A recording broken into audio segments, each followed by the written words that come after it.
Alvin, ang sundalo. Credit to the author.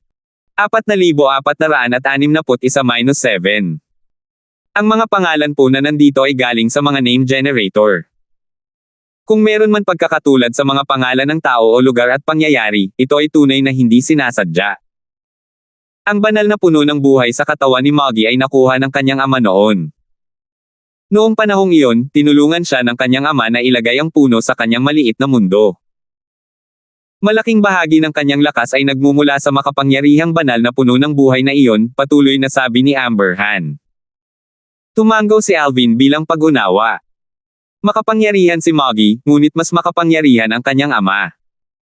Nagawa rin ng kanyang ama na makuha ang Divine Tree of Life ng isang World Supreme Powerhouse pagkatapos ng pagkamatay ng World Supreme Powerhouse. Walang alinlangan na ang ganitong uri ng Divine Tree of Life ay isang walang kapantay na kayamanan. Ang mga may kakayahang pumatay ng mga World Supreme Powerhouse ay natural na mga World Supreme Powerhouse mismo.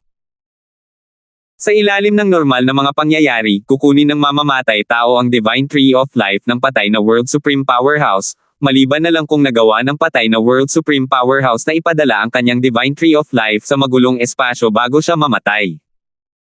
Bagamat ang Divine Tree of Life ng isang World Supreme Powerhouse ay hindi maihahambing sa isang World Supreme Powerhouse, ang lakas nito ay natural na pambihira. Lalo na't ang paghahanap ng gayong Divine Tree of Life, kahit na matagpuan ito ng isang tao, mahirap itong kumbansihin na kilalanin ang isa bilang Panginoon nito. Dahil nakuha ni Harris, ang ama ni Moggy, at nakuha ni Moggy ang pagsang-ayon nito, makikita na ang dalawa ay mayroon ding pambihirang kakayahan. Gusto ni Senior Amber Han na makipag-away ako sa inapo ng isang makapangyarihang tao. Naisip ni Alvin sa sarili, na medyo nakakaramdam ng kawalan ng kakayahan. Kasabay nito, napagpasyahan niyang bahagyang mag-iingat kapag nakikipag-away sa kabilang panig kahit na mas malakas siya. Maaaring hindi niya kilala ang kabilang panig, ngunit walang duda na ang pinagmulan ng kabilang panig ay pambihira. Pinakamabuting huwag masaktan ang taong iyon. Sa oras na ito, inilibot ni Amber Han ang kanyang tingin sa malaparaisong lambak sa gitna ng lupain ng nyebe bago siya sumigaw, "Kapatid na Moggy, nandito ako." Swoosh! Swoosh! Swoosh!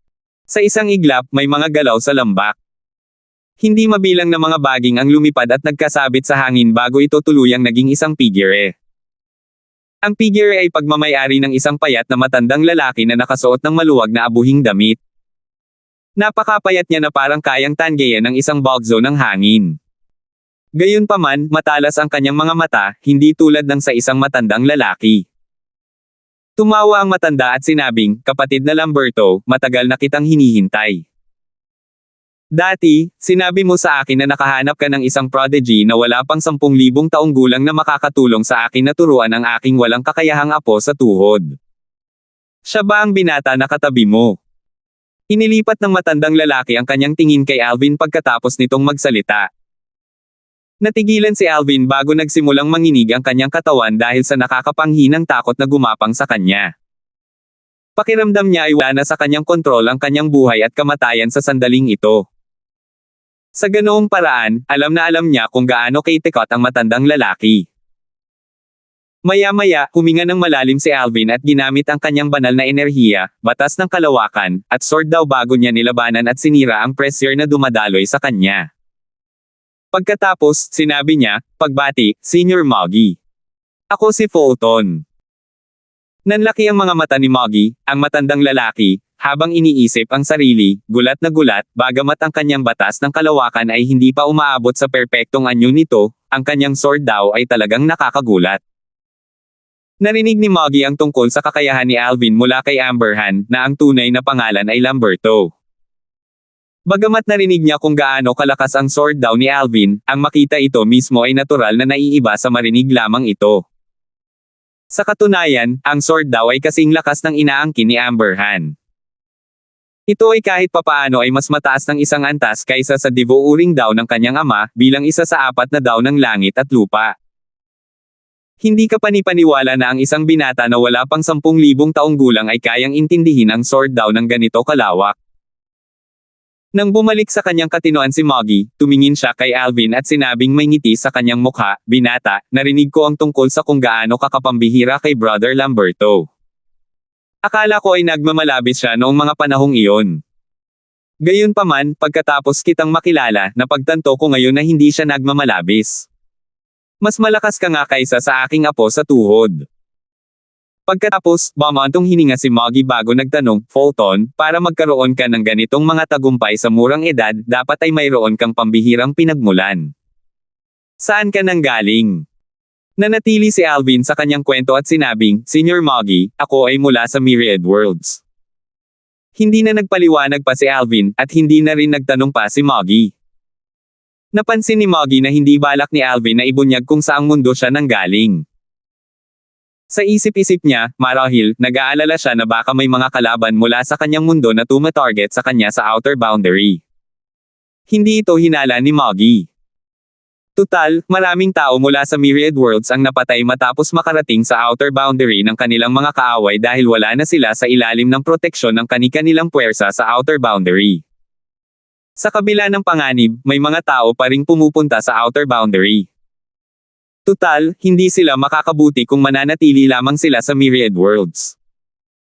Bukod dito, tanging ang mga nakakayanan ng matinding panganib ang makakaakyat sa rurok at magiging pinakamataas na makapangyarihang nilalang. Sa oras na ito, si Fiona, ang pangalawang commander ng Colossal Heaven Army, ay humakbang paarap at binati si Moggy. "Pagbati, Senior Moggy. Matagal na tayong hindi nagkita, pero mukhang masigla ka pa rin gaya ng dati."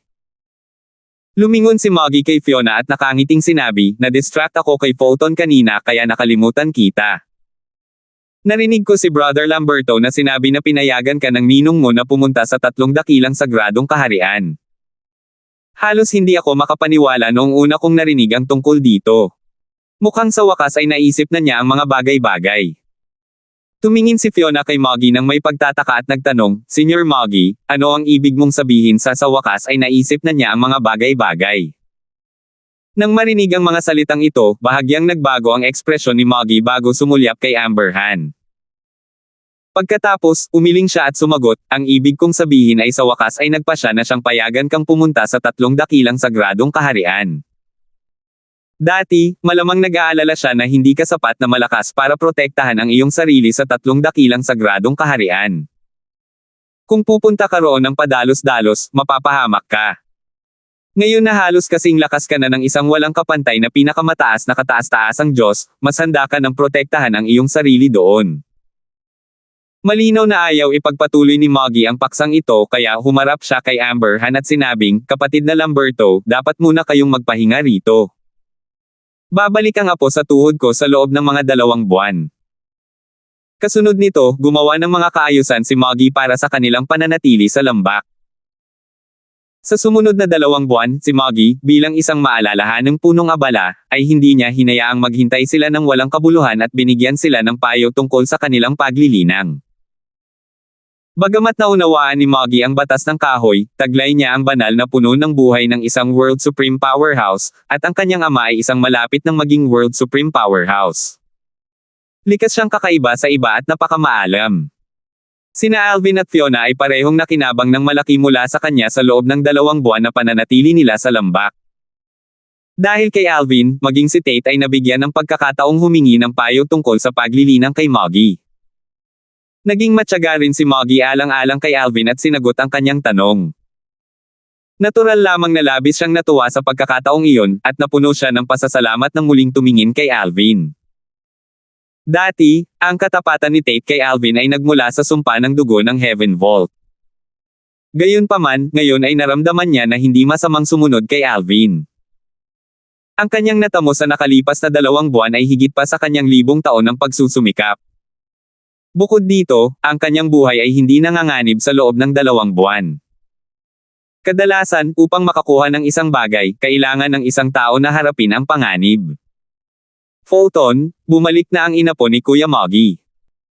Nagpapahinga si Alvin sa kanyang silid nang marinig niya ang boses ni Amberhan na lumampas sa kanyang noise-canceling formation. Dahil dito, muli niyang naalala kung gaano kalakas ang mga Supreme Powerhouse. "Sa lakas ko ngayon, madali na akong mapatay ng isang napakalakas na tao. Hindi na ito magiging mas mahirap pa kaysa sa pagputol ng damo o pagpatay ng manok.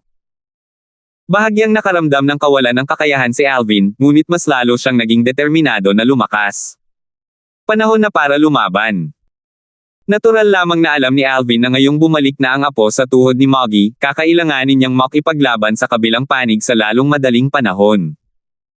4,462. Ipinagpaliban ni Alvin ang pagpunta sa 3 dakilang sagradong kaharian upang makipaglaban sa apo sa tuhod ni Moggy. Ayon kina Moggy at Amberhan, ang apo sa tuhod ni Moggy ay naging arrogant dahil sa kanyang talento. Maging si Moggy ay walang magawa laban sa kanyang apo sa tuhod. Nadama pa niya na hindi nakamit ni Moggy ang kasing laki ng kanyang nagawa noong kasing edad niya si Moggy at tiyak na malampasan niya si Moggy sa hinaharap. Base sa narinig niya, alam na ni Alvin na mayabang ang kabilang panig at pakiramdam niya ay mas mataas siya sa kanyang mga kasamahan dahil mas mababa ang mga kasamahan niya kaysa sa kanya. Bagamat narinig na ng apo sa tuhod ni Moggy ang tungkol sa mga nangungunang prodigy sa 3 dakilang sagradong kaharian at sa napakaraming mundo na wala pang 10,000 taong gulang ngunit halos kasing lakas na ng isang walang kapantay na pinakamataas na abanteng kataas-taasang Diyos. Gayunpaman, hindi niya ito masyadong pinag-isipan. Tutal, narinig niya lang ang tungkol sa kanila at hindi pa niya sila nakikilala noon. Hindi siya pinayagan ni Moggy na pumunta sa 3 dakilang sagradong kaharian kaya wala siyang pagkakataong makilala ang mga naturang prodigy. Dahil dito, binaliwala niya ang mga chismis na iyon at inisip na pinalaki lamang ang mga ito. Matapos batiin si Amberhan, isang matangkad at mahinhin na binata na nakasuot ng maitim na asul na roba ang tumingin kay Alvin at nagtanong, "Ikaw ba ang taong binanggit ng aking lolo sa tuhod?" Sabi niya, "Wala ka pang 10,000 taong gulang, pero mas malakas ka pa kaysa sa akin." Kasabay nito, naramdaman ni Alvin ang isang alon ng banal na kamalayan na lumalaganap patungo sa kanya. Dahil ang kabilang panig ay isang kataas-taasang Diyos lamang, madali sana niyang naharang ang banal na kamalayan ng kabilang panig, ngunit hindi niya ito ginawa, na hinayaan ang kabilang panig na suriin ang kanyang edad. Kung ang edad ng isang tao ay wala pang 10,000 taon, madali itong makumpirma gamit ang banal na kamalayan. Sa panlabas na hangganan at sa napakaraming mundo, ang edad na 10,000 ang tila nagpapaiba. Ang mga taong may parehong cultivation base ay maaaring matukoy kung ang isang tao ay 10,000 taong gulang o mas mababa sa pamamagitan ng kanilang banal na kamalayan. Para naman sa mga may iba't ibang cultivation base, ang mga may mas mataas na cultivation base ay maaaring halos maramdaman kung ang kausap ay higit sa 10,000 taong gulang nang hindi ginagamit ang banal na kamalayan. "Wala ka pa nga pala talagang 10,000 taong gulang," tango ng binata. Pagkatapos, ngumiti siya ng may paghamak habang patuloy na sinasabi, "Naniniwala akong mas bata ka sa akin pero hindi ako naniniwalang mas malakas ka sa akin." Sa pagkakataong ito, si Moggy, nakara-rating lang, ay kumunot ang noo. Tiningnan niya ang binata at pinagsabihan, "Humphrey." Mabilis na inalis ng binata ang mapanghamak na ngiti sa kanyang mukha habang si Moggy ay ngumiti ng may paghingi ng tawad at sinabi kay Alvin, "Fulton, ang aking apo sa tuhod ay naspoil ko. Sana ay hindi mo ito isapuso." Bahagyang ngumiti si Alvin at sinabing, "Senior Moggy, wala lang yan. Marami na akong nakilalang makikitid ang isip ng mga tao tulad ng apo sa tuhod mo sa buhay ko, at sanay na ako doon." Makitid ang isip. Hindi nakakagulat, si Humphrey, ang apo sa tuhod ni Moggy, ay nagalit sa mga sinabi ni Alvin. Sinabi niya, "Fulton, paano mo ako nagawang tawaging makitid ang isip? Noong una, plano kong maging mahinahon sa iyo kapag nag-away tayo. Gayunpaman, mukhang kailangan kitang turuan ng leksyon mamaya. Kung hindi, hindi ako kwalipikado na maging inapo ng isang supreme powerhouse." Nag-alab ang galit sa mga mata ni Humphrey. Kung hindi sumama si Alvin kay Amberhan, papatayin niya sana si Alvin para mailabas ang galit nito. Tutal, pinahiya siya ni Alvin gamit ang mga salita nito. "Sige, inaabangan ko na," sabi ni Alvin nang may bahagyang ngiti, "nabalitaan ko mula kay Senior Amberhan na kakabalik mo lang. Gusto mo bang magpahinga bago makipag-sparring sa akin?" Bagamat gusto ni Alvin na matapos ito sa lalong madaling panahon upang makapunta siya sa 3 dakilang sagradong kaharian, ayaw niyang samantalahin ang taong nasa harap niya. Dahil kara-rating lang ni Humphrey, makatarungan lamang na magkaroon muna ng oras si Humphrey para magpahinga. Nakangisi na sabi ni Humphrey, hindi na kailangan. Bumalik ako gamit ang lumilipad na barko at matagal na akong hindi lumaban kaya puno na ang aking divine energy. Maaari na tayong maglaban. Nagniningning ang mga mata ni Humphrey sa sigasig ng pakikipaglaban habang nagsasalita siya. Sige, ito rin ang gusto ko, tango ni Alvin. Nang maramdaman ang tensyonadong kapaligiran, nagpalitan ng tingin sina Amberhan at Moggy bago sila nag-usap gamit ang voice transmission. Kapatid na Moggy, natatakot akong magdusa ang apo sa tuhod mo. Huwag kang mag-alala. Sasabihin ko kay Photon na maging mahinahon sa kanya para hindi siya masyadong matalo. Hindi na kailangan yan, kapatid na Lamberto, sagot ni Moggy, kailangang matalo ng patas si Humphrey. Sabihin mo kay Photon na huwag magpigil at gawin ang lahat para sa kanya. Nandito ako para hindi malagay sa panganib ang buhay ni Humphrey. Mas mabilis siyang matalo ni Photon, mas magiging maayos ang lahat. Sasabihin ko kay Humphrey na gawin ang lahat para sa kanya at babalaan ko siyang huwag maliitin si Photon. Kung matatalo siya ni Photon sa loob ng 10 hininga, dodoblehin ko ang mga gantimpalang plano kong ibigay sa kanya. Ramdam ni Amberhan kung gaano kabigat ang loob ni Moggy sa kanyang apo sa tuhod nang marinig niya ang mga salitang ito. Hindi na siya nag-aksaya ng oras at nagpadala na lang ng mensahe kay Alvin. Samantala, nagliwanag ang mga mata ni Alvin nang marinig niya ang mga salita ni Amberhan. Dati, nangako si Moggy na bibigyan siya ng isang floating image pearl na nag-record ng laban ng isang walang kapantay na kataas-taasang Diyos na nakakaintindi sa batas ng panahon dahil wala si Moggy ng record ng isang walang kapantay na kataas-taasang Diyos na nakakaintindi sa batas ng kalawakan. Gayunpaman, para sa kanya, ang record ng isang walang kapantay na kataas-taasang Diyos na nakakaintindi sa batas ng panahon ay kasing halaga rin.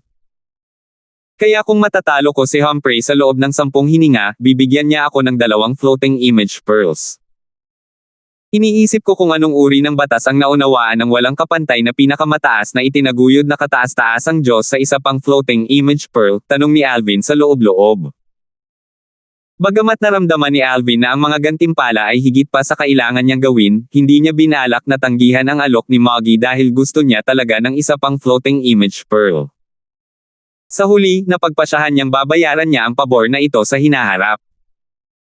Alam ni Alvin na kung tatanggi siya, wala itong pinagkaiba sa sadyang pagpapabagal ng kanyang bilis upang maging mas malakas.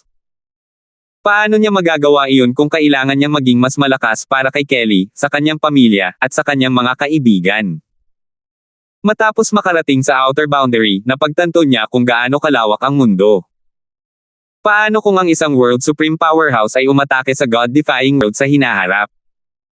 Ang God-defying world ay hindi kabilang sa 3 pinakamalakas na mundo, kung tutuusin. Isa lamang ito sa 18 mundo sa ilalim ng 3 pinakamalakas na mundo. Noong panahon niya sa outer boundary, marami rin siyang narinig na kwento tungkol sa mga mundo tulad ng God-defying world na nawasak dahil sa iba't ibang dahilan. Ang mga nakaligtas sa mga mundong iyon ay karamihan ay mga supreme powerhouse lamang at kanilang malalapit na kamag-anak. Umihip ang malamig na hangin habang nakatayo sina Alvin at Humphrey sa magkaharap na bahagi. Kumakaway ang balabal ng 2 binata sa hangin habang matalim silang nakatitig sa isa't isa. Sa wakas, walang pagmamadaling sinabi ni Alvin, huwag kang magpigil. Ayokong magalit ka kapag natalo ka. Hindi na ako interesado na makipag-sparring muli sa iyo. 4,463. Nakipaglaban si Alvin kay Humphrey. Tinaas ni Humphrey ang isang kilay at sinabing may pangungutya, huwag kang mag-alala, hindi ako magpipigil. Hindi ko alam kung ganoon kalakas ka talaga, pero binalaan ako ng lolo sa tuhod ko na huwag kang maliitin. Kanina, naramdaman ni Humphrey na si Alvin ay hindi bababa sa 3,000 hanggang 4,000 taon na mas bata kaysa sa kanya kaya inakala niyang si Alvin ay mga 5,000 taong gulang. Dahil dito, nahirapan siyang paniwalaan na mas malakas si Alvin kaysa sa kanya.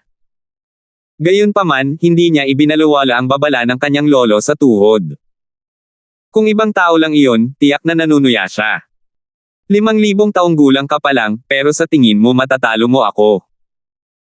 Sa palagay ni Humphrey, maaaring may mga cultivator na wala pang 10,000 taong gulang na mas malakas kaysa sa kanya sa Outer Boundary at sa Myriad Worlds, ngunit ang pagkakaiba sa kanilang mga edad ay hindi dapat maging ganoon kalaki. Bomb!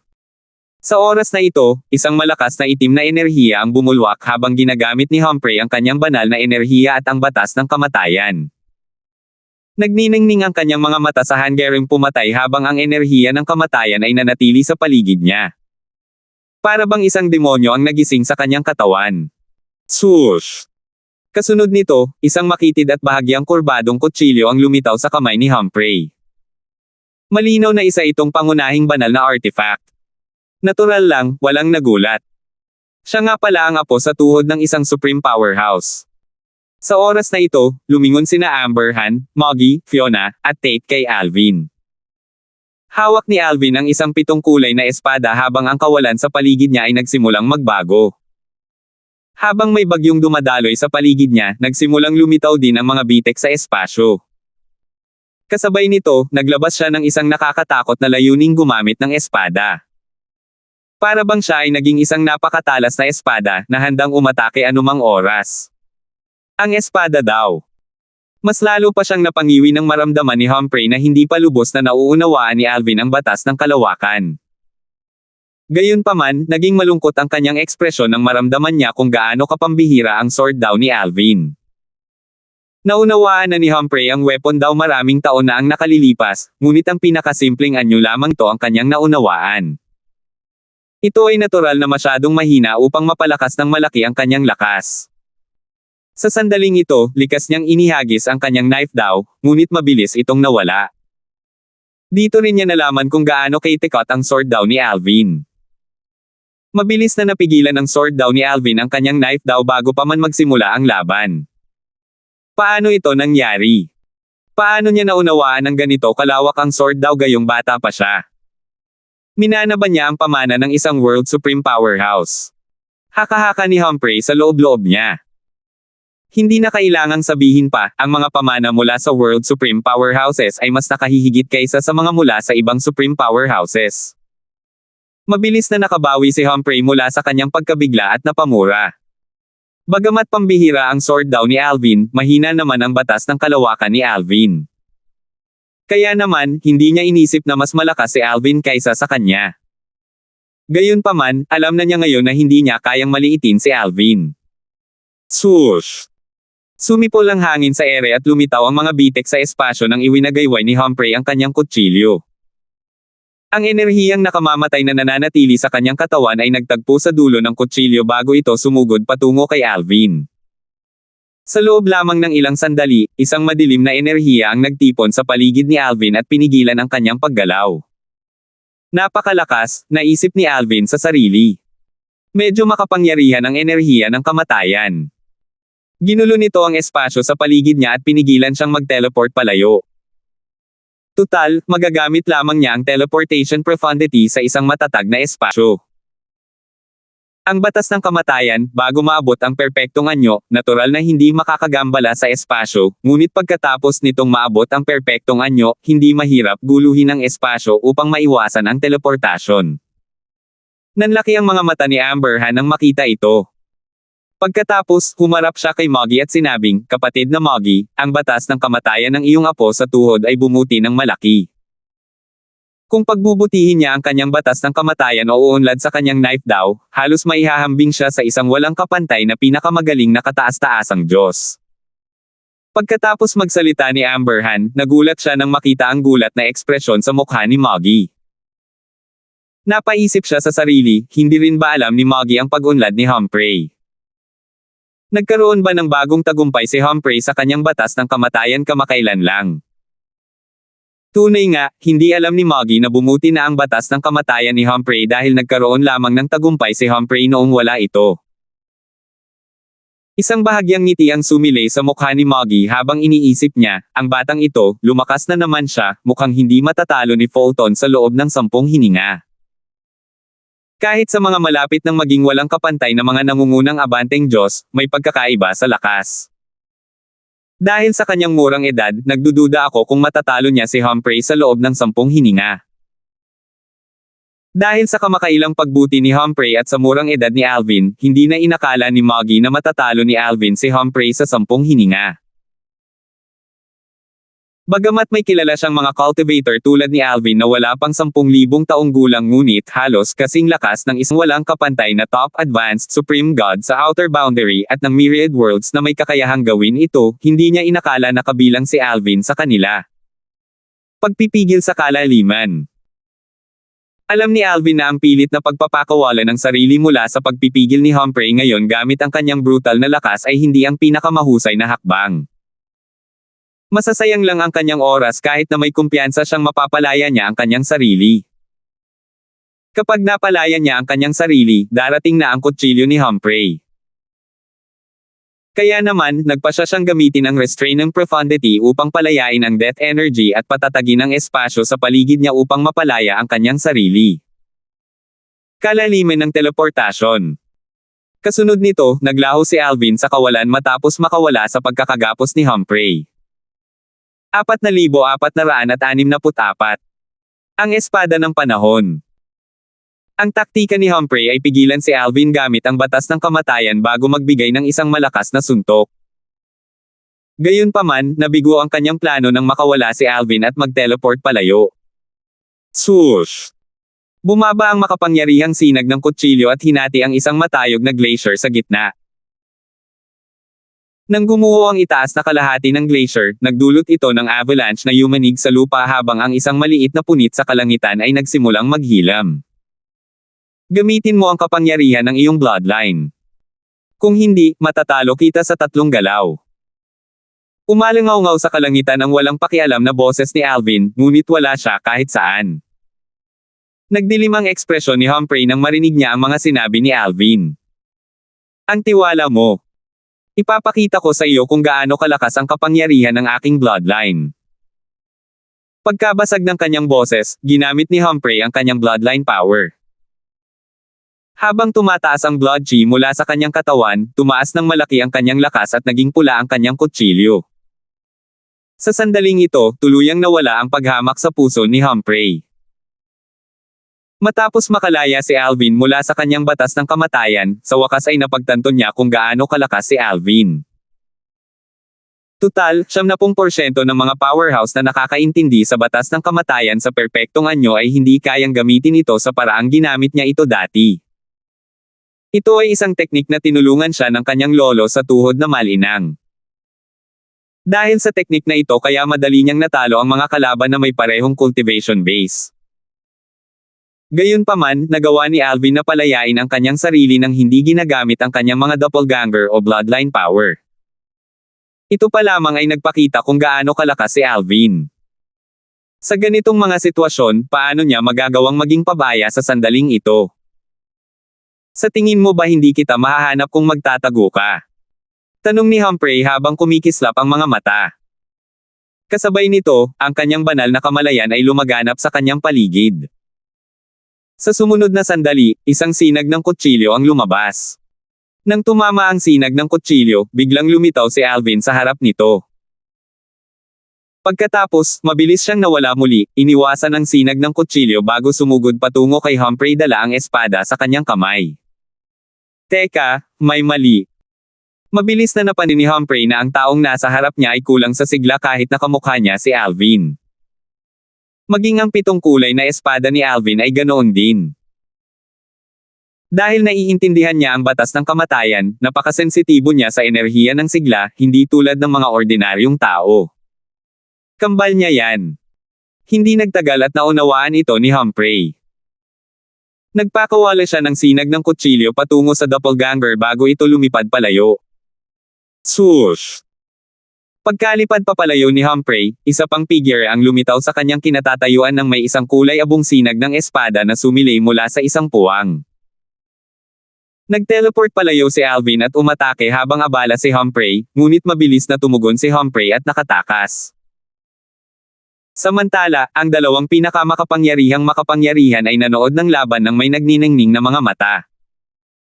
Kung tungkol naman kina Fiona at Tate, sila ay gulat na gulat at sabik para kay Humphrey. Hindi nila inakala na makakapag-react sila agad kung sila ang nasa sitwasyon ni Humphrey. Bagamat wala akong laban sa Batang Panginoon at Deputy Commander Hu, akala ko kapantay ko ang inapo ni Lord Moggy. Gayunpaman, pagkatapos mapanood ito, sa palagay ko ay hindi ko nakakayanin ang higit sa 100 galaw niya, naisip ni Tate sa sarili, habang pinanghihinaan ng loob. Si Tate ay itinuturing na isang henyo sa Divine Sand Realm, at ipinagmamalaki niya ito. Gayunpaman, matapos masaksihan kung gaano kalaki ang kakilakilabot nina Humphrey at Alvin kahit na wala pang 10,000 taong gulang sila, nahihiya siyang tawagin ang kanyang sarili na isang henyo. Nakakamangha ang bilis ng reaksyon ni Humphrey. Nagagawa niyang matukoy ang doppelganger ni Fulton nang napakabilis at maiwasan ang atake ni Fulton, sabi ni Amberhan habang nakatingin kay Moggy. Iyon ay dahil naiintindihan niya ang batas ng kamatayan. Ang mga nakakaintindi sa batas ng kamatayan ay mabilis na makakaramdam ng kakulangan ng sigla sa mga doppelganger sa loob lamang ng isang iglap, sabi ni Moggy nang nakangiti. Kung hindi niya naiintindihan ang batas ng kamatayan, maaaring bahagya siyang nasugatan ni Fulton kanina. Bahagyang nagulat si Moggy sa lakas ni Alvin. Mas bata si Alvin kaysa kay Humphrey, ngunit napakalakas nito. Walang dodang isa siyang halimaw sa mga halimaw. Umiling si Amberhan at sinabing, kapatid na Moggy, batay sa kasalukuyang sitwasyon, maaaring hindi kayang tiisin ni Humphrey ang higit sa 10 galaw mula kay Fulton. Samantala, matapos makaiwas si Humphrey sa atake, si Alvin at ang kanyang doppelganger ay lumipad patungo kay Humphrey. Sa pamamagitan lamang ng 2 galaw, nagawa nilang supulan si Humphrey at nakalamang. Napakalaki ng pagkakaiba ng kanilang lakas, gulat na naisip ni Moggy sa sarili. Pagkatapos, bumantong hininga siya, nakakatakot ang kanyang sword daw, sa palagay ko ay walang sinumang supreme powerhouse sa Outer Boundary at sa Myriad Worlds, maliban sa World Supreme Powerhouses, ang nakaintindi sa sword daw sa ganito kataas na antas. Tumango si Amberhan bilang pagsang-ayon habang sinasabing, oo nga. Mahirap mag-isip ng kahit sino, maliban sa mga World Supreme Powerhouse, na makakatapat sa kanyang sword daw sa Outer Boundary at sa Myriad Worlds. Marahil, tanging ang sword daw ng Sword of Time mula sa God-defying world ang mas malakas kaysa kay Fulton. Nag-isip si Moggy nang marinig ang mga sinabi ni Amberhan. Ang Sword of Time ay isang henyo mula sa parehong henerasyon ni Harris, ang ama ni Moggy. Tulad ni Harris, isa siyang napipintong World Supreme Powerhouse. Noong nakaraan, natalo si Harris ng Sword of Time. Sa kasamaang palad, ang Sword of Time ay nakasakit sa isang World Supreme Powerhouse noon at napatay. Kung hindi, malamang ay isa na siyang World Supreme Powerhouse ngayon. Ayon kay Harris, nalaman din ni Moggy na ang batas ng oras ng Sword of Time ay naging stagnant pagkatapos maabot ang perpektong anyo, at salamat sa kanyang sword daw kaya siya naging isang napipintong World Supreme Powerhouse. Kung wala ang kanyang sword daw, siya ay nasa pinakamababa sa mga Supreme Powerhouse sa Outer Boundary at sa Myriad Worlds. Kahit sa mga World Supreme Powerhouses, ang sword daw ng Sword of Time ay walang kapantay. Bulong ni Moggy.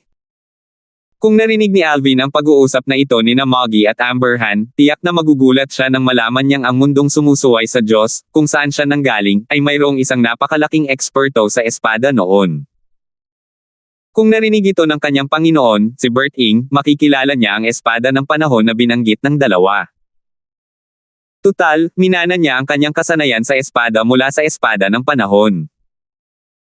Ang espada ng panahon ay maituturing na Panginoon ni Bert Ing at Grandmaster ni Alvin. Sa kasamaang palad, hindi alam ni Alvin na minana ni Bert Ing ang kanyang kasanayan sa espada mula sa espada ng panahon. Samantala, umiling si Fiona at bumulong sa sarili, natalo siya sa laban. Pagkarinig ni Fiona ng boses, isang malakas na pagsabog ang umalingaw-ngaw sa ere. Bumagsak si Humphrey sa lupa matapos tumama ang atake ni Alvin. Isang malaking butas ang lumitaw sa makapal na patong ng yelo, at wala na siya. Pagkalipas ng ilang sandali, lumabas siya mula sa nagyayelong tubig. Namutla ang kanyang mukha habang sumigaw, paano ito nangyari? Mas bata siya sa akin, pero mas malakas siya. Imposible. Hindi nagtamo ng anumang malubhang pinsala si Humphrey, ngunit tila dumaranas siya ng mental breakdown sa sandaling ito.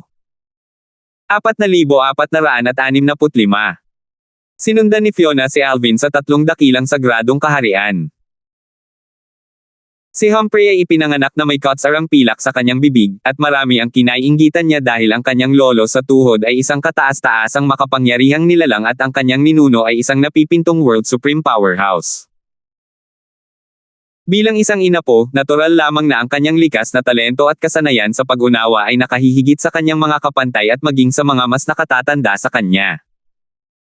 Sa ilalim ng ganitong mga pangyayari, hindi nakakagulat na siya ay naging mayabang. Bagamat binalaan siya ng kanyang lolo sa tuhod na maaaring hindi niya matalo si Alvin, hindi niya ito pinaniwalaan, lalo na nang matuklasan niyang si Alvin ay mas bata sa kanya ng mga 3,000 hanggang 4,000 taon. Labag sa kanyang inaasahan na matatalo pa rin siya kahit na matapos siyang makalusot at lumaban ng buong lakas. Paano ito posible? Paulit-ulit na tumatakbo sa isip ni Humphrey ang kaisipang ito. Hindi talaga siya makapaniwala na natalo siya sa isang batang tulad niya. Samantala, si Moggy, ang lolo sa tuhod ni Humphrey, at si Amberhan ay nagulat nang makitang si Humphrey ay nakakaranas ng pagkasira ng pag-iisip matapos matalo kay Alvin. Kapatid na Moggy, mas mahirap ang dinaranas niyang pagkatalo kaysa sa inaasahan natin, seryosong sabi ni Amberhan. Bahagyang kumunat ang noo ni Moggy. Hindi niya inaasahan na ganito ang magiging reaksyon ni Humphrey matapos matalo sa kanyang kapantay kahit na maayos ang buhay ni Humphrey simula pa noong bata pa siya. Marahil, mas mapaminsala pa ang dagok dahil alam ni Humphrey na kung kaedad lang niya si Alvin, madadaig siya ni Alvin na parang langgam. Swoosh! Sa oras na ito, lumipad si Fiona at tumayo sa tabi ni Alvin bago niya tiningnan si Humphrey na malungkot na nakaupo sa lupa. Fulton, magiging maayos ba siya? Mukhang malaking dagok ang natamo niya. Hindi mo ba masasaktan si Senior Moggy sa paggawa nito? Tanong ni Fiona sa pamamagitan ng voice transmission. Walang pakialam na sumagot si Alvin, hindi ko ideya na makipag-sparring sa kanya kaya wala akong kasalanan. Ideya yun ni Senior Moggy kaya kung gusto niyang sisihin ang isang tao, ang sarili niya o kahit si Senior Amberhan ang maaari niyang sisihin. Sinusunod ko lang ang mga tagubilin ni Senior Amberhan na makipag-sparring kay Humphrey. Bukod dito, wala ako rito kung hindi ako inimbitahan ni Senior Amberhan dito. Sa katunayan, hindi inisip ni Alvin na masisisi siya ni Moggy. Tutal, kahit ang mga makapangyarihang tao ay nagmamalasakit sa kanilang reputasyon. Bukod doon, alam niyang malapit sina Moggy at Amberhan. Kung hindi sana gumastos ng malaki si Amberhan para lang tulungan si Moggy na turuan ng leksyon si Humphrey. Tumingin si Alvin kay Humphrey at umiling habang iniisip, siguro natuklasan ni Humphrey na mas bata ako sa kanya, kaya naman gulat na gulat siya.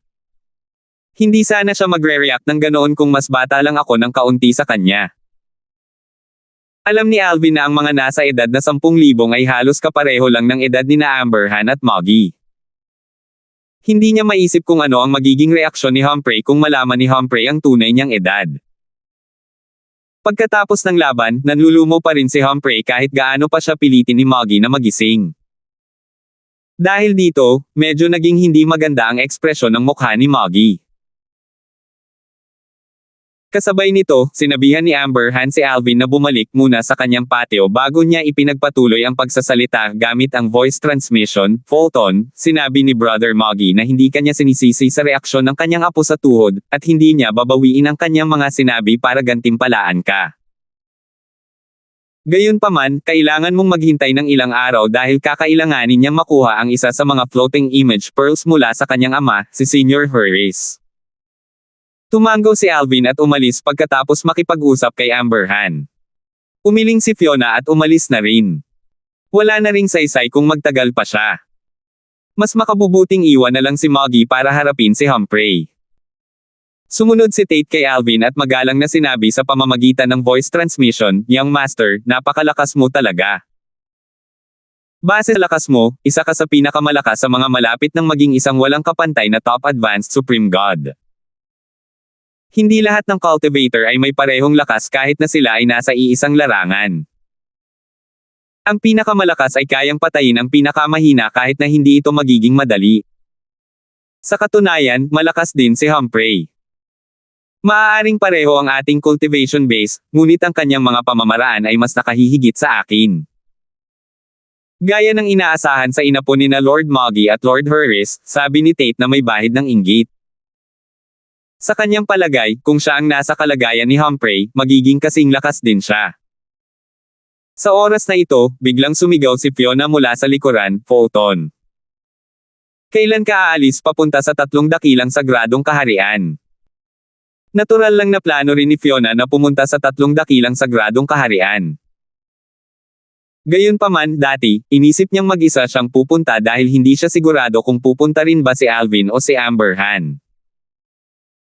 Gayunpaman, matapos kumpirmahin na si Alvin nga ay pupunta sa 3 dakilang sagradong kaharian, iminungkahi ni Amber Han na magkasama silang maglalakbay, at pumayag ang dalawa. Kung mahina lang si Fiona, hindi sana papayag si Alvin dahil magiging pabigat lang siya. Gayunpaman, alam niyang hindi naman ito gaanong mas mahina kaysa sa kanya. Kung may malakas na kasama, mas mataas ang tsansa nilang mabuhay kapag pumunta sila sa 3 dakilang sagradong kaharian na puno ng panganib. Aalis kami sa loob ng ilang araw. Sasabihin ko sa iyo kung kailan kami alis, sagot ni Alvin. Natural lang na hihintayin niya ang 2 floating image pearls na ipinangako ni Moggy bago siya umalis patungo sa 3 dakilang sagradong kaharian. Ang floating image pearls ay makakatulong sa kanya na mas maunawaan ang batas ng panahon, na siya namang magpapalakas sa kanya. Dahil dito, magiging walang talo siya sa mga nasa ilalim ng kaharian ng walang kapantay na mga top advanced supreme gods at mga supreme powerhouses sa outer boundary at sa myriad worlds. Pagkatapos nito, patuloy siyang magsisikap upang maging isang walang kapantay na top advanced supreme god. Malapit ko nang maunawaan ang batas ng kalawakan at ang batas ng panahon sa kanilang perpektong anyo gamit ang floating image pearls na naglalaman ng mga record ng mga laban ng buhay o kamatayan sa pagitan ng walang kapantay na mga nangungunang advanced na supreme gods.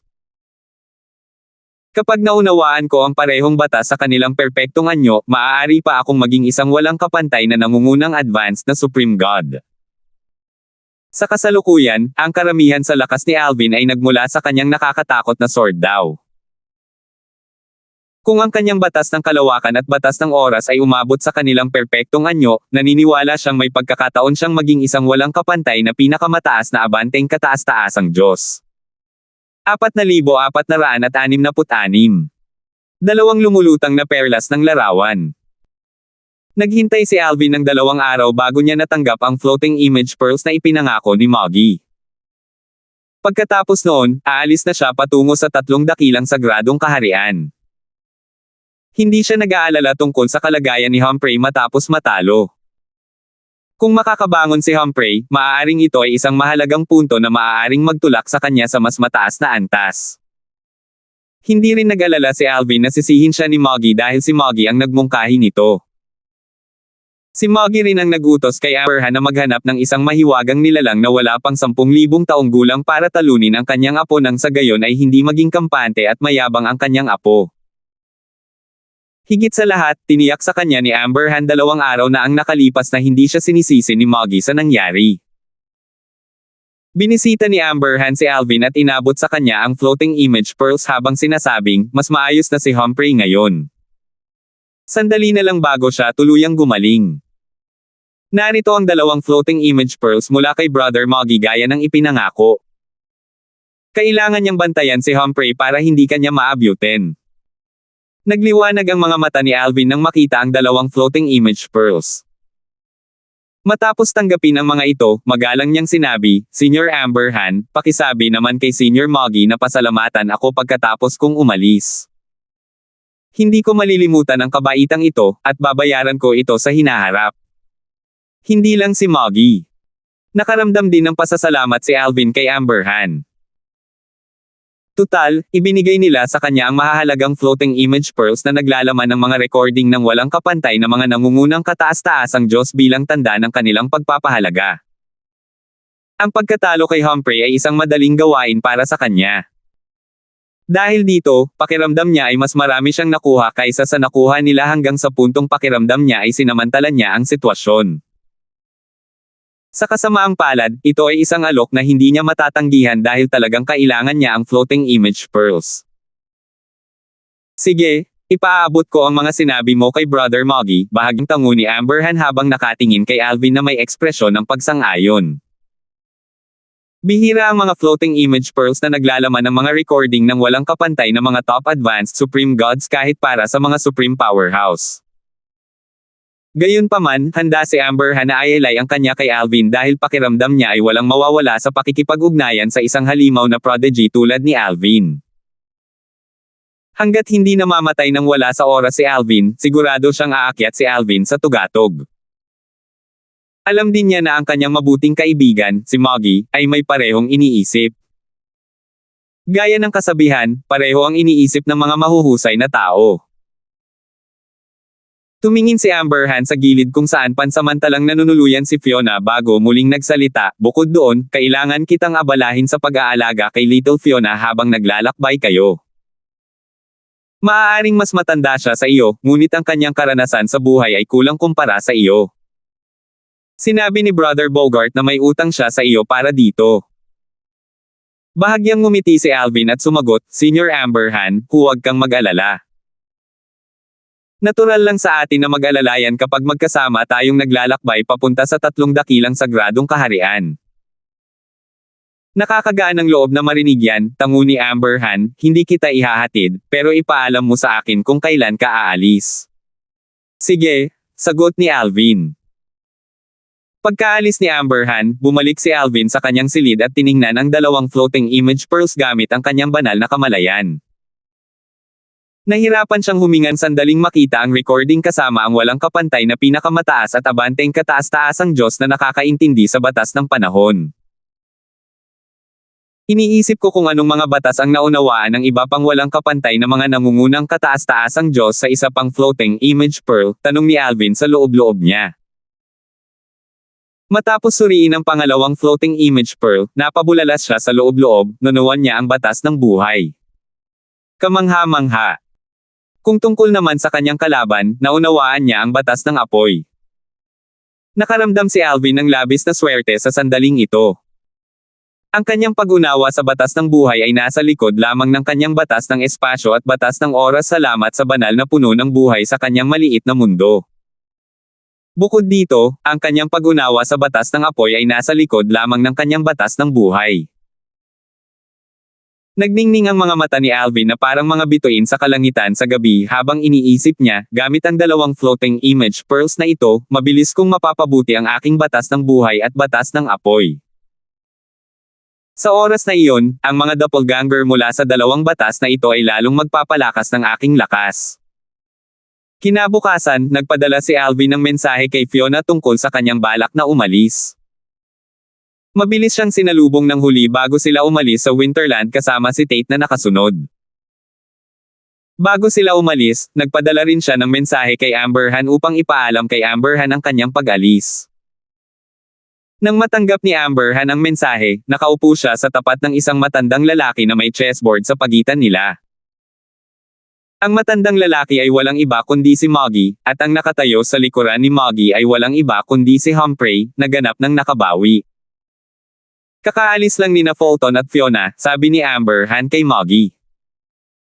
Nang marinig ang pangalang Fulton, bahagyang nanlaki ang mga mata ni Humphrey.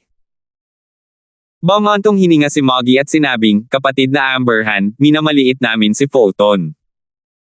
Tumango si Amberhan. Sa totoo lang, minamaliit talaga natin siya. Pagkatapos, sumulyap siya kay Humphrey bago nagpatuloy sa pagsasalita, kung hindi nagsalita si Humphrey, hindi natin malalaman na mga 5,000 taong gulang pa lang siya. Hindi ko akalain na ang isang batang tao ay malapit ng maging isang walang kapantay na pinakamataas na kataas-taasang Diyos. Hindi pa ako nakarinig ng ganitong kababalaghan sa Outer Boundary at sa Myriad Worlds. 4,467. Patungo sa sagradong kaharian ng hangin. Ang mga Supreme Powerhouse, kahit na may iba't ibang antas ng lakas, ay itinuturing na pinakamataas na antas ng pag-iral sa Outer Boundary at sa Myriad Worlds. Hindi gaanong maraming cultivator ang matagumpay na naging Supreme Powerhouse. Ang mga Supreme Powerhouse ay halos nabuhay ng matagal at nakakita at nakaranas ng maraming bagay. Maiisip lamang ng isa kung ano ang ibig sabihin na ang dalawang medyo makapangyarihang Supreme Powerhouse, sina Amber Han at Moggy, ay nabigla sa lakas at edad ni Alvin. Ginawa namin ang tama sa pamamagitan ng pagbuo ng magandang relasyon sa kanya, sabi ni Moggy kay Amber Han. Kumislap ang mga mata ni Amber Han habang bahagyang nakangiti, talagang nagtataka ako kung gaano siya kalakas sa hinaharap. Iniisip ko rin kung magiging isang walang kapantay na top advanced Supreme God muna siya bago maging isang Supreme Powerhouse. Nag-isip sandali si Moggy bago sumagot, sa tingin mo ba ay pipiliin ng isang halimaw na prodigy na tulad niya na maging isang ordinaryong Supreme Powerhouse? Kung magiging isang walang kapantay na top advanced Supreme God muna siya, may pagkakataon siyang maging isang World Supreme Powerhouse sa sandaling makalusot siya. Gayunpaman, kailangan niya munang maunawaan ang batas ng kalawakan hanggang sa pinakamataas na antas bago siya makalusot sa kaharian ng mga Supreme Powerhouse. Natural lamang na walang kaalam-alam si Alvin na pinag-uusapan na siya ng dalawang pinakamakapangyarihang pagkatapos niyang umalis. Sa oras na ito, sina Alvin, Fiona, at Tate ay sakay ng lumilipad na barko ni Fiona. Ang Peaceful Might Realm, kung saan sila umalis, ay katabi ng Sacred Wind Realm, isa sa 3 dakilang Sacred Realms. Ang 3 dakilang Sacred Realms ng Outer Boundary ay ang Sacred Wind Realm, ang Sacred Fire Realm, at ang Sacred Lightning Realm. Bago sila sama-samang nakilala bilang 3 dakilang Sacred Realms, kilala sila bilang Wind Realm, Fire Realm, at Lightning Realm ayon sa pagkakabanggit. Sa oras na ito, nag-uusap sina Alvin at Fiona. Sigurado akong narinig mo na ang tungkol sa World Supreme Powerhouses, pero maaaring hindi mo alam na iyon lang ang tawag sa kanila sa Myriad Worlds, sabi ni Fiona. Tumaas ang kilay ni Alvin at nagtanong, ano nga ba ang tawag sa kanila sa Outer Boundary? Nagtataka si Alvin kung bakit binanggit ni Fiona ang bagay na iyon. Ang mga World Supreme Powerhouse ay tinatawag na mga saints in the Outer Boundary, sabi ni Fiona. Tulad ng inaasahan, dahil kinikilala sila ng lahat sa Outer Boundary, normal lang na tawagin silang mga santo, naisip ni Alvin sa sarili. May kasabihan na ang kalamidad ay darating sa langit at lupa kung may magudyok sa isang santo. Hindi naman ito lubos na walang batayan. Maaaring hindi kayang sirain ng mga santo ang buong Outer Boundary, ngunit kaya nilang sirain ang Myriad Worlds, sabi ni Fiona. Hindi pinagdudahan ni Alvin ang mga salita ni Fiona. Tutal, kahit ang mga ordinaryong Supreme Powerhouse ay kayang sumira ng isang mundo, lalo na ang mga World Supreme Powerhouse. Halos lahat ng mga santo sa Outer Boundary ay nagtitipon sa 3 dakilang sagradong kaharian, at ang mga puwersang may ranggong santo ang pinakamalakas na puwersa sa 3 dakilang sagradong kaharian at sa Outer Boundary, sabi ni Fiona habang nakatingin kay Alvin ng may kahulugan, at mayroong higit sa isang puwersang may ranggong santo sa bawat isa sa 3 dakilang sagradong kaharian. Sa palagay ni Fiona, si Alvin ay tiyak na nagmula sa isang puwersang may ranggong santo na may kasamang isang santo. Kahit si Bogart, ang kanyang umampo na ama-amahan na kanyang hinahangaan at lubos na hinahangaan, ay walang kapantay sa mga santo. Ayon sa kanyang umampo na ama-amahan, hindi niya kayang tiisin kahit kalahating galaw mula sa isang santo. Mas marami pang natutunan si Alvin tungkol sa 3 dakilang sagradong kaharian matapos niyang makinig kay Fiona. Hindi niya maiwasang magtanong, Deputy Commander Hu, paano mo nalalaman ang tungkol sa 3 dakilang sagradong kaharian kung hindi ka pa nakapunta roon?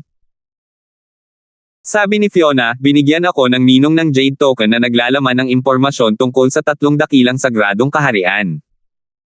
Kaya alam ko ang mga bagay na iyon. Tumanggaw si Alvin. Makatuwiran na maraming alam si Fiona tungkol sa 3 dakilang sagradong kaharian salamat kay Bogart, ang Panginoon at Commander ng Colossal Heaven Army. Sa oras na ito, biglang nanlaki ang mga mata ni Fiona bago naging malamig ang kanyang ekspresyon.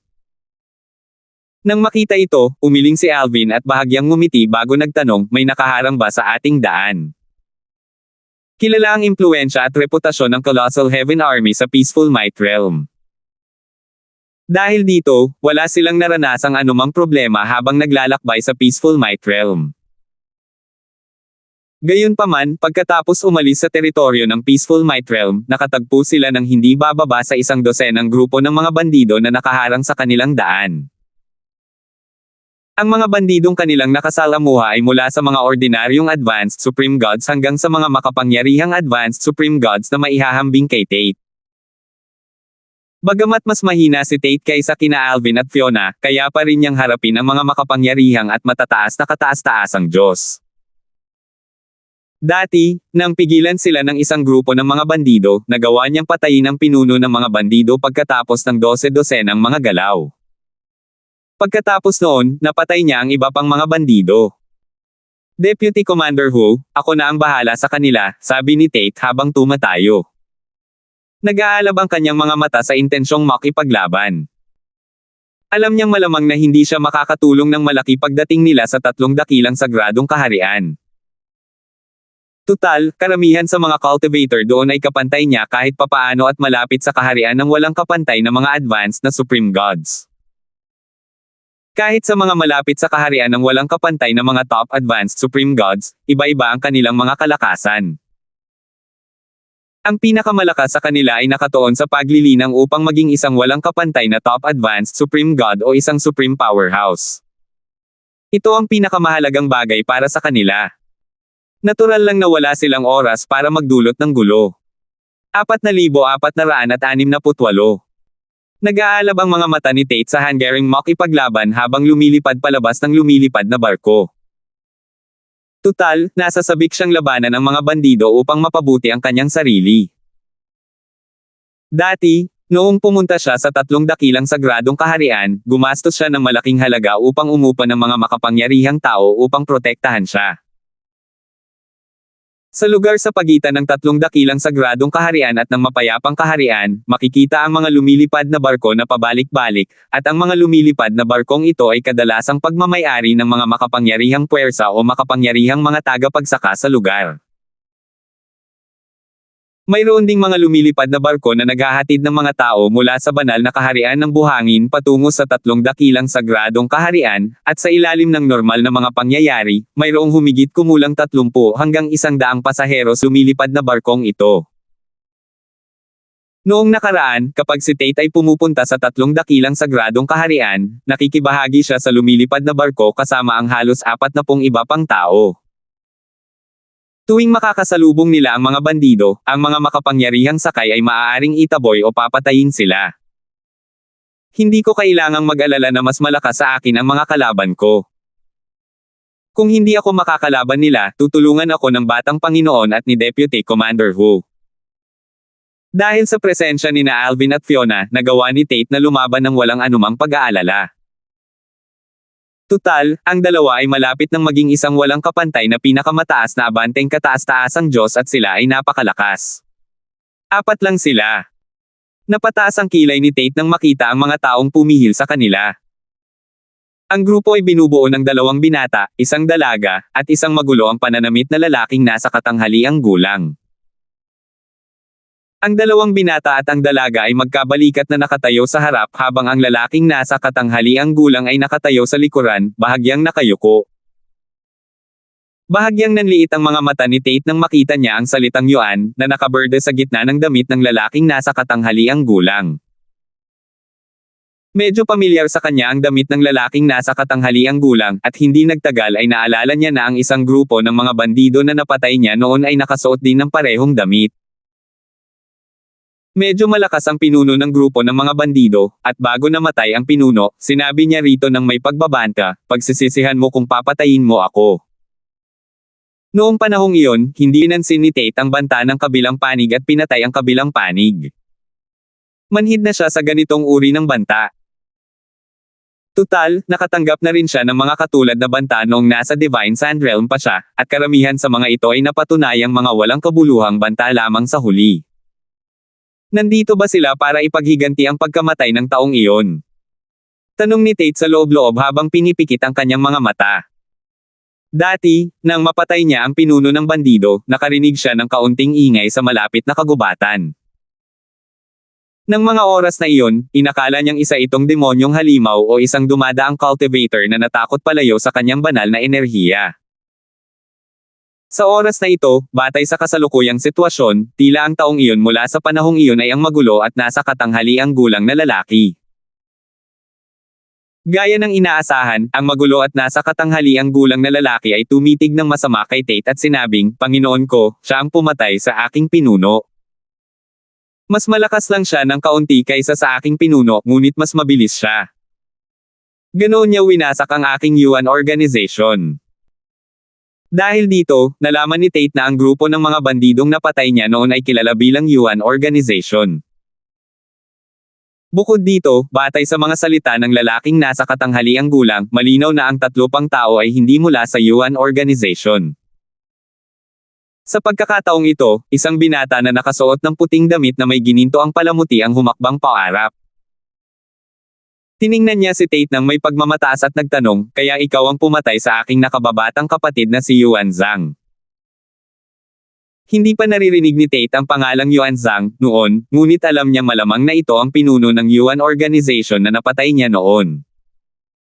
Hindi ako nagpigil kahit kaunti nang mapatay ko ang grupo ng mga bandido na iyon. Sinabi ng binata na siya ang nakatatandang kapatid ni Yuan Zhang, at malinaw na narito siya para ipaghiganti si Yuan Zhang. Dahil nang ahas siyang hanapin ako, malamang na mas malakas siya kaysa sa akin. Naisip ni Tate sa sarili habang bumubuntong hininga. Hindi niya inaasahan na makakatagpo siya ng isang taong mas malakas kaysa sa kanya bago pa man sila makarating sa 3 dakilang sagradong kaharian. Kasunod nito, hindi siya nagatubiling ipaalam kay Alvin ang nangyari. Sa oras na ito, nakikipag-usap pa rin si Alvin kay Fiona, walang kamalay-malay sa nangyayari sa labas hanggang sa matanggap niya ang mensahe ni Tate. Tinaasan niya ng kilay at ngumiti bago sinabi, sabi ni Tate na baka hindi siya bagay sa mga taong nasa labas. Paano niya nalaman na hindi siya ang kalaban nila kung hindi pa naman sila nag-aaway? Tanong ni Fiona na bahagyang nakasimangot. Tingnan natin, sabi ni Alvin habang tumatayo, kailangan pa rin nating iunat ang ating mga paa. Lumipad palabas ang dalawa mula sa lumilipad na barko na nasa himpapawid at lumapag sa tabi ni Tate. Matapos itabi ni Fiona ang kanyang lumilipad na barko, isang binata na nakasuot ng berdeng roba ang tumawa at sinabing, Lucian, hindi siya nag-iisa kaya huwag kang maayang humingi ng tulong sa amin. Nandito kami ni Miss Langston para tulungan ka. Natural lang na si Miss Langston ay ang babaeng nakatayo sa tabi ng binata na nakaberde. Ordinaryo lang ang hitsura niya, at napakalamig ng ekspresyon ng mukha. Nagningning sa tuwa ang mga mata ni Fiona nang marinig ang pangalang ito. Tinitigan niya ang binata na nakaputi at nagtanong, si Lucian Zong. Ang batang Panginoon ng angka ng Zong sa Mount Tai sa Peaceful Might Realm. Bahagyang nagulat si Alvin sa reaksyon ni Fiona. Nang bumalik siya sa kanyang katinoan, naisip niya, mukhang kilala siya ni Fiona, at tila sabik na sabik itong labanan siya. Talagang naaayon siya sa kanyang reputasyon bilang Deputy Commander ng Colossal Heaven Army. 4,469. Si Tate ay nasa kawalan ng pag-asa. Ang mga miyembro ng Colossal Heaven Army ay sikat sa Linked Solitary Realm dahil sa kanilang pagmamahal sa pakikipaglaban. Malinaw na nasa sabik si Fiona, ang Deputy Commander ng Colossal Heaven Army, na makatagpo ng isang malakas na kalaban. Ang batang Panginoon ng angka ng Zong sa bundok Tai. Inilipat ni Alvin ang kanyang mga mata sa binata na nakasuot ng puting damit. Malamang na malapit na rin ang kabilang panig na maging isang walang kapantay na top advanced Supreme God. Kung hindi, hindi magiging ganoon kasabik si Fiona. Maya-maya, inilipat niya ang kanyang mga mata sa binata na nakasuot ng berdeng damit at sa ordinaryong mukhang dalaga na may pambihirang tindig na nakatayo malapit kay Lucian. Kung siya si Lucian, tiyak na malapit na siyang maging isang walang kapantay na top advanced Supreme God. Casual lang ang usapan ng dalawang iyon sa kanya kaya malamang kapantay niya sila, naisip ni Alvin sa sarili. Kasabay nito, mas lalo siyang naging mapagmatsyag. Tila kailangan niyang makipagtulungan kay Fiona para harapin ang kanilang mga kalaban. Naisip ni Alvin na ang puwersa ni Lucian ay malamang na napakalakas. Kung tutuusin, hindi kayang alagaan ng isang ordinaryong puwersa ang ganoong tao. Sa kabilang banda, lubhang nagbago ang ekspresyon ng mukha ni Tate nang marinig niya ang mga sinabi ni Fiona. Ang angka ng Zong ng bundok Tai. Siya ang batang Panginoon ng angka ng Zong. Ako pa talaga ang pumatay sa nakababatang kapatid ng taong yan. Sus Mariosep. Parang sinipa ko ang pugad ng putakti. Naisip ni Tate sa sarili habang nanginginig ang kanyang likod. May alam si Tate tungkol sa mga puwersa sa Peaceful Might Realm dahil sa panahon ng kanyang paglalakbay noon. Ang Zong Clan ng Mount Tai ay maaaring hindi isang nangungunang puwersa sa Peaceful Might Realm, ngunit isa pa rin itong pangalawang antas ng puwersa sa pinakamataas na ranggo. Ang pinakamalakas na superior powerhouse ng puwersa ay medyo malakas din at bahagyang mas mahina lamang kaysa kay Moggy. Kung hindi ako nagkakamali, ang kasalukuyang pinuno ng angkan ng Zong ay ang direktang inapo ng pinakamalakas na supreme powerhouse sa tatlong supreme powerhouse sa angkan. Mas mahina lang siya ng bahagya kaysa kay Lord Moggy. Kung ang binatang ito ay ang young master ng angkan ng Zong, kung gayon ay isa rin siyang direktang inapo ng supreme powerhouse na iyon. Ako nga ang pumatay sa kanyang nakababatang kapatid. Naisip ni Tate sa sarili habang nanginginig sa loob. Kasunod nito, dali-daling sinabi ni Tate kay Alvin sa pamamagitan ng voice transmission, "Young Master, dapat mo akong iligtas kung siya talaga ang young master ng Zong Clan. Napatay ko na ang nakababata niyang kapatid dati dahil hinaranggan niya ang ating lumilipad na barko." Tunay na natakot si Tate para sa kanyang buhay sa sandaling ito. Kung tutuusin, ang resulta ng pagpukaw sa isang malakas na makapangyarihang grupo sa outer boundary ay maaaring ikamatay. Nang marinig ni Alvin ang takot sa boses ni Tate, hindi niya maiwasang magtanong ng may kuryosidad, napakalakas ba ng angkan ng Zong? Habang nag-uusap sina Alvin at Tate gamit ang voice transmission, tumingin ang binata na nakaputi kay Fiona at mayabang na sinabi, "Tama. Ako ang young master ng Zong Clan. Ang lakas ng loob mong patayin ang nakababata kong kapatid. Pahihintulutan ko ang kaluluwa niya ngayon sa pamamagitan ng pagpatay sa inyong lahat. Tingnan natin kung kaya mo yan, Lucian." Sabi ni Fiona habang humahakbang papalapit. Ang kanyang banal na enerhiya, na puspos ng kanyang batas ng kalawakan, ay umalangaw-ngaw, na nagdulot ng paglitaw ng mga luha sa kalawakan. Kasabay nito, inilabas niya ang kanyang pangunahing banal na artifact, isang feng shui compass. Yumanig ang lupa nang lumitaw sa kalangitan ang penomeno ng batas, na nagpapahiwatig na naunawaan na ni Fiona ang batas ng kalawakan sa perpektong anyo nito. Nagdilim ang ekspresyon ni Lucian nang mapagtanto niyang hindi simple ang kanyang kalaban. Naalala niya ang sabik at nasasabik na ekspresyon sa mukha ni Fiona nang malaman nito ang tungkol sa kanyang pagkakakilanlan at nag-isip na malamang kapantay niya ito. Kasabay nito, hindi niya maiwasang magtaka kung kailan nagkaroon ng ganito katalentadong tao ang Peaceful Might Realm. Tutal, kilala niya, o kahit papaano ay narinig na niya, ang lahat ng mga cultivator na malapit ng maging walang kapantay na top advanced supreme god sa Peaceful Might Realm, at tiyak na wala siya sa kanila. Kasabay nito, nagliwanag ang mga mata ng binata na nakaberde nang marinig ang mga salita ni Fiona. Nakangiti niyang sinabi kay Lucian, "Lucian, kasing lakas mo siya. Mukhang kakailanganin mo ang tulong namin. Kilala mo ba siya?" Tanong ni Lucian na bahagyang nakasimangot. Tumingin muli ang binata na nakaberde kay Fiona bago sinabi, "Kung hindi ako nagkakamali, siya si Deputy Commander Fiona ng Colossal Heaven Army. Siya ang ampun na anak ng commander ng Colossal Heaven Army sa Linked Solitary Realm." Naging hindi maganda ang ekspresyon ni Lucian nang marinig ito. Hindi nakakapagtaka na hindi niya ito nakilala. Lumalabas na hindi ito taga Peaceful Might Realm. Kilala ni Lucian halos lahat ng mga cultivator na malapit ng maging isang walang kapantay na top advanced supreme god sa Peaceful Might Realm, ngunit alam din niya ang kanilang mga piling armas at ang kanilang pinakamalakas na batas. Kung tungkol naman sa mga nasa labas ng Peaceful Might Realm, maaaring hindi niya pa sila nakilala o nakilala ng kasing husay ng mga nasa Peaceful Might Realm, ngunit kahit papaano ay narinig na niya ang tungkol sa kanila. Kaya naman, narinig na niya ang tungkol kay Fiona ng Colossal Heaven Army. Alam din niya na si Bogart, ang kanyang umampon na ama at ang commander ng Colossal Heaven Army, ay bahagyang mas malakas kaysa sa kanyang ninuno. Hindi lang iyon, kundi ayon sa kanyang ninuno, si Bogart ay talagang nagmula sa 3 dakilang sagradong kaharian. May mga bulong-bulungan na si Bogart ay mula sa isang puwersang may ranggong santo sa 3 dakilang sagradong kaharian. Natural lamang na mag-ingat ang mga tao sa mga nagmula sa mga puwersang may ranggong santo. Huminga ng malalim si Lucian, at humupa ang kanyang ekspresyon. Pagkatapos noon, pinagsalikop niya ang kanyang mga kamao kay Fiona at sinabing, si Deputy Commander Hu pala ako. Hindi na ako magpapakilala dahil kilala niyo na ako. Ang binata na katabi ko ay si Leng Jing. Siya ang pamangkin ng clan leader ng Leng clan sa Frozen Land. Tungkol naman sa dalagang ito, siya ang anak ng clan leader ng Langston clan sa Divine Gateway. Ang pangalan niya ay Langston.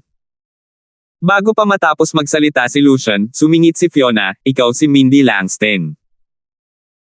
Nabalitaan kong wala kang talo sa mga nasa ilalim ng kaharian ng walang kapantay na mga matataas na kataas-taasang Diyos sa kaharian ng mapayapang kapangyarihan. Kasabay nito, nawala ng pag-asa si Tate nang marinig niya ang pagpapakilala ni Lucian sa kanyang mga kasama. Ang angkan ng Leng ng Frozen Land ay kapantay ng angkan ng Zong ng Mount Tai sa Peaceful Might Realm. Gayunpaman, ang angkan ng Langston ng Divine Gateway ay kabilang sa pinakamalakas na puwersang may pinakamataas na ranggo sa Peaceful Might Realm. Ang pinakamalakas na Supreme Powerhouse ng angkan ng Langston ay isang napipintong World Supreme Powerhouse na maihahambing sa ama ni Moggy na si Herreys. Bagamat nagbago na ang ugali ni Lucian kumpara dati, alam ni Tate na hindi siya pababayaan ng kabilang panig dahil sa pagpatay niya sa nakababatang kapatid ng kabilang panig. Bata Panginoon. Tawag ni Tate kay Alvin na may bahid ng desperasyon sa kanyang boses. Sa kanyang palagay, si Alvin na lang ang kanyang tanging pag-asa ngayon. 4,470. Ano ang pinili ni Alvin? Sa katunayan, hindi 100% sigurado si Tate na may iligtas siya ni Alvin, ngunit wala na siyang kaalam-alam. Patuloy siyang nagmamakaawa, takot na takot, binibining Panginoon, pinatay ko ang mga taong iyon dahil hinaharangan niya ang daan natin. Sinusunod ko lang ang mga utos ninyo. Hindi nakakagulat na natakot si Tate. Tutal, lalo na ang angkan ng Langston, ang angkan ng Leng at ang angkan ng Zong ay mga puwersang dapat isaalang-alang sa Peaceful Might Realm. Hindi siya matatalo sa mga nasa ilalim ng kaharian ng walang kapantay na mga matataas na kataas-taasang Diyos. Naisip ni Alvin sa sarili. Hindi niya pinansin ang mga pakiusap ni Tate at tiningnan ang mukhang ordinaryong dalaga. Hindi niya inaasahan na ang kabilang panig ay magiging ganito kapambihira. Kahit si Fiona ay tila nagulat. Deputy Commander Hu, talagang nababagay ka sa reputasyon mo. Nagulat ako na kilala mo ako. Malayo naman talaga ang linked solitary realm sa Peaceful Might Realm, sabi ni Mindy na bahagyang tumango. Palakaibigan ang boses niya, at hindi siya nagmamayabang. Pagkatapos ng maikling paghinto, dagdag ni Mindy, isang matandang lalaki na lubos kong iginagalang ang may malapit na kaugnayan sa iyong ninong. Ilang beses niyang sinabi sa akin na bibisitahin niya sana ang iyong ninong sa linked solitary realm kung hindi lang dahil sa isang insidenteng nangyari noon. Sinabi niyang nahihiya siyang makipagkita sa iyong ninong pagkatapos ng insidenteng iyon. Nagdilim ang ekspresyon ni Lucian nang marinig ang mga salitang ito. Tila nagulat at naguguluhan si Fiona. Sa kabilang banda, lumiwanag ang mga mata ni Tate nang marinig niya ang mga salita ni Mindy. Marahil, hindi papanig sa kanila si Mindy, ngunit batay sa mga salita nito, may posibilidad na manatili siyang neutral. Sa kanyang palagay, kung hindi makikialam si Mindy, hangga't handa si Fiona, may iligtas niya ito. Sana ay hindi tumutol si Deputy Commander Hu sa pagprotekta sa akin alang-alang sa batang Panginoon at dahil na rin sa kung gaano ako kasipag, isang naisip ni Tate sa sarili. Buhay niya pala ang nakataya. Hindi ko pa naririnig na binanggit ito ng ninong ko dati, sabi ni Fiona. Gaman din ang ekspresyon ng kanyang mukha. Kinilala si Mindy bilang isang walang talo sa mga nasa ilalim ng kaharian ng walang kapantay na mga matataas na kataas-taasang Diyos. Bagamat hindi pa nakikipaglaban si Fiona kay Mindy noon, alam niyang wala siyang laban kay Mindy. Dahil sa iba't ibang lakas ng mga cultivator sa iisang kaharian, hindi imposible para sa pinakamalakas na cultivator na patayin ang pinakamahinang cultivator sa iisang kaharian. Bumantong hininga ng marahan si Mindy at sinabing, marahil, galit pa rin ang ninong mo sa matanda. Mabigat pa rin sa puso ng matanda ang bagay na ito. Umaasa ako nakakausapin ni Deputy Commander Ho ang ninong mo para sa aking matanda. Talagang nagsisisi siya. Nagulat si Fiona sa mayanhing pag-uugali ni Mindy. Kasabay nito, napaisip siya kung ang nakatatanda ni Mindy ay isa ring makapangyarihang tao. Maya-maya, tumango siya at sumagot, ipaparating ko ang mensahe mo sa aking ninong. Salamat, taos pusong sabi ni Mindy. Pagkatapos, sumulyap siya kay Lucian at walang tonong sinabi, Lucian, hindi kita hahayaang maghanap ng gulo sa kanila. Nabalitaan ko na ang iyong nakababatang kapatid ay pinatalsik ng iyong Panginoon noon. Siya ay direktang disipulo ng isang kataas-taasang makapangyarihang tao, ngunit sa halip na pagbutihin ang kanyang sarili, siya ay nahulog sa kasamaan at naging isang tulisan pa. Dapat sana ay alam niya ang mga panganib ng pagiging isang tulisan. Ang kanyang mga ginawa ay katumbas ng paghingi ng kamatayan. Hindi mo masisisi ang sinuman sa kanyang kamatayan. Naging hindi maganda ang ekspresyon ni Lucian nang marinig ang mga salitang ito. Kanina, sinundan sila ni Mindy dito dahil nababagot ito. Naisip niya na magagamit niya ang pagkakataong ito para mapalapit kay Mindy at bumuo ng koneksyon sa angkan ng Langston. Hindi niya inaasahan na biglang magbabago ang sitwasyon. Huminga ng malalim si Lucian para kumalma. Pagkatapos, isang mainit na ekspresyon ang lumitaw sa kanyang mukha habang sinasabi niya, Miss Langston, hindi ako maghahanap ng gulo kay Deputy Commander Hu, pero... Tumigil siya sa pagsasalita at sumulyap kay Tate bago nagpatuloy sa pagsasalita, gayunpaman, hindi ko hahayaang makatakas ang pumatay sa aking nakababatang kapatid. Nang marinig ang mga salitang ito, hindi tumugon si Mindy kay Lucian. Sa halip, lumingon siya upang tingnan si Fiona. Kung nais ni Fiona na protektahan si Tate, mamamagitin siya para kay Fiona. Handa niyang gawin ito kung makakatulong ito sa paglutas ng isyu sa pagitan ng kanyang nakatatanda at ni Bogart. May utang na loob siya sa nakatatanda sa pag-aalaga sa kanya sa loob ng maraming taon, at nakalulungkot niyang makita ang kanyang nakatatanda na nabubuhay sa pagkakasala. Noong nakaraan, pumunta siya sa lungsod ng Greenland upang makipagkita kay Bogart, ngunit tumanggi itong makipagkita sa kanya nang malaman niyang siya ay mula sa angkan ng Langston. Kaya naman, umaasa siyang mareresolba ang bagay na ito sa pamamagitan ni Fiona. Si Alvin, na tahimik hanggang ngayon, ay sumulyap kay Fiona. Mas nakilala na niya ito ng kaunti sa kanilang paglalakbay, ngunit hindi siya sigurado kung paano ito tutugan sa mga salita ni Lucian, ang batang Panginoon ng angkan ng Zong sa bundok Tai. Kung tutuusin, wala siyang kaugnayan at obligasyon kay Tate. Kasabay nito, tinitigan ni Tate si Fiona nang may nagmamakaawang mga matang. Ano sa tingin mo? Tanong ni Fiona. Kasabay nito, sinabi niya sa pamamagitan ng voice transmission, sa presensya ni Mindy, may iligtas natin ang buhay ni Tate ngayon. Gayunpaman, tiyak nakikilos ang angkan ng Zong mamaya. Hindi lamang ang ama ni Lucian ang pinuno ng angkan, kundi ang kanyang ninuno rin ang pinakamalakas at pinakamataas na makapangyarihang grupo sa angkan. Sinasabing mahal din siya ng ninuno ng angkan ng Zong. Malakas si Lucian hindi lamang dahil sa kanyang likas na talento at pangunawa, kundi higit sa lahat dahil sa kanyang ninuno. Pagkatapos ng isang paghinto, nagpatuloy si Fiona sa pagsasabi sa pamamagitan ng voice transmission, maiiwasan natin ang mga problema sa hinaharap kung ibibigay natin si Tate kay Lucian. Salamat po at sinamahan ninyo ako, ingat lagi mga master.